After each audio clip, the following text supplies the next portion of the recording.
Good afternoon. My name is Jim Williams. I'm Executive Director of Deadwood History. And as you can see, we're not in the office and we're not in a museum. And I'm here with Bill Pearson. Bill, we're up at StageRun. And I have a few questions for you. Tell me a little bit about this area and its rich history. I'm going to go way back. I'm going to go back to the late 1950s. And I grew up as a young boy in First Ward, which is just down this draw in Lower Main in Deadwood. And when we were young kids in the summertime, when school would be out, we'd all climb up the rocks, what's called brown rocks. We'd climb up them, find our way up here, and we'd get on this hillside over here, and we'd watch the wildlife in the 50s.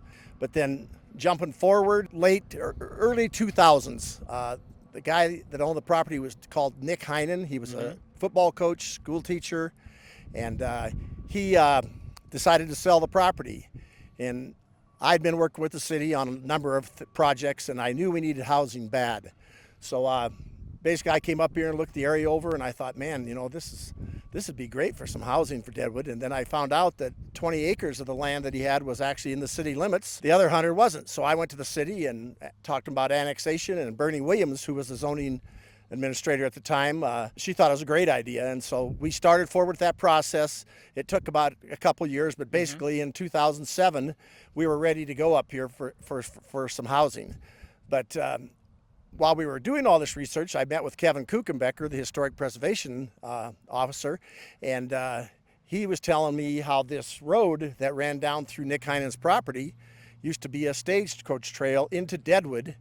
And he even said there was a spot down at the very end where there was a big ravine that dropped down behind First Gold Hotel, and they would actually unhook the horses and the wagons and they would hoist them down. And that spot is still there. You can see the remnants of where they used to have the hoist, and it is still there now. So one of the things we wanted to do when we got everything built out up here was put some deals that they have in Deadwood. I don't know what they're called, but Historic markers. Yeah, historic markers. But they also have they talk messages about what happened up here. Kevin and I have kind of agreed that we will do that at some point, because they used to come across from Spearfish and then they'd hit that big cliff, which is now Highway 85 coming out of Deadwood. And there was no trail there, but there was a rough area to get in there. But when winter came, they couldn't get in through there. So they came up here. And they also used to, when in the summertime, they'd run all the way over to Centennial Avenue, which probably wasn't there then, but that's how they got across. So it was used as, and another really interesting part about this is when we went to name the roads, we called the first road StageRun Road. But the next one, we looked at these old maps, and there was a road that cut off a StageRun Road that was called Mystery Wagon Road. So we named the street Mystery Wagon Road.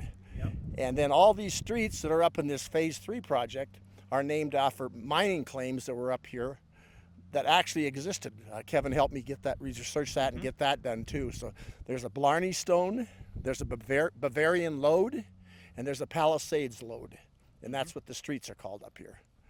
So, one of the things that is really exciting about history and about Deadwood is we sometimes think it's all located in the museums. But this is a great example. We're standing here within eyesight of Roosevelt Mountain. We're standing with this gorgeous view of the valley. And I think the story about the stagecoach run is an example, again, of the ingenuity and how we get things done here. As you've watched different things happen in the community, give me your thoughts on how you think we're doing with history and history preservation, and what are some of the things you've been excited to see happen? Well, as you know, I've been on the Adams board for a long time, so I believe Deadwood does an exemplary job of preserving their history and teaching it. And I know you started a lot more education programs, and I think that was needed. I think that had dropped off a little bit because I think we lost our education person. But I think Deadwood does a great job. Kevin Kuchenbecker is excellent as our historic preservation officer. We have a lot of people still live in this area that were born and raised here.